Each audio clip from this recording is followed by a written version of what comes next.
நிறைய பேர் இந்தியாவில் என்ன நினச்சிக்கிட்டு இருக்காங்க, ஒன்லி ஒய்ஃப் மட்டும்தான் மெயின்டெனன்ஸ் கேட்க முடியும். ஓகே, ஆண்கள் வந்து கேட்க முடியாது, அதாவது ஹஸ்பண்ட்ஸ் வந்து கேட்கவே முடியாது அப்படின்னு நினச்சிருக்காங்க. அது ஒரு தப்பான ஒரு செய்தி.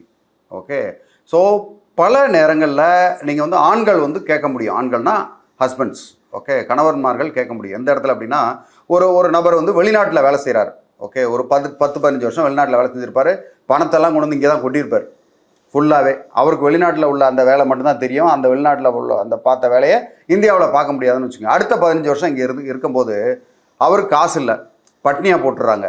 அவருடைய மனைவியோ இல்லை குழந்தைங்களோ யாரோ ஒருத்தவங்க போடுறாங்கன்னு வச்சுக்கோங்களேன். அவருடைய 45-50 வயசில் புது தொழிலை போய் அவர்களால் கற்றுக்க முடியல. அந்த மாதிரி சூழலில் இது வந்து முழுவதும் நான் சம்பாரிச்சது.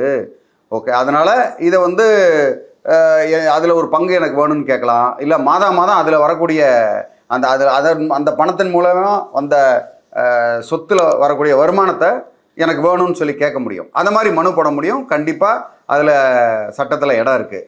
ரைட்டுங்களா? அதனால் ஒரு ஸ்பெசிஃபிக்காக பார்க்கணும்.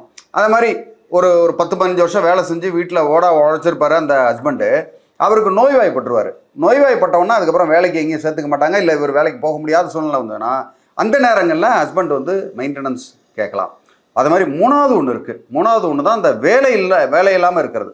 ஒரு தொழிலை அவர் செஞ்சுருப்பாரு, அந்த தொழிலுக்கு உண்டான அங்கீகாரமோ வேலையோ இல்லை, அதுக்கப்புறம் கிடைக்கல அப்படின்னு வச்சுக்கோங்க. ஒரு பர்டிகுலர் டைம் வரைக்கும் அவர் வேலை செஞ்சு வீட்டுக்கெல்லாம் கொடுத்துருக்காரு.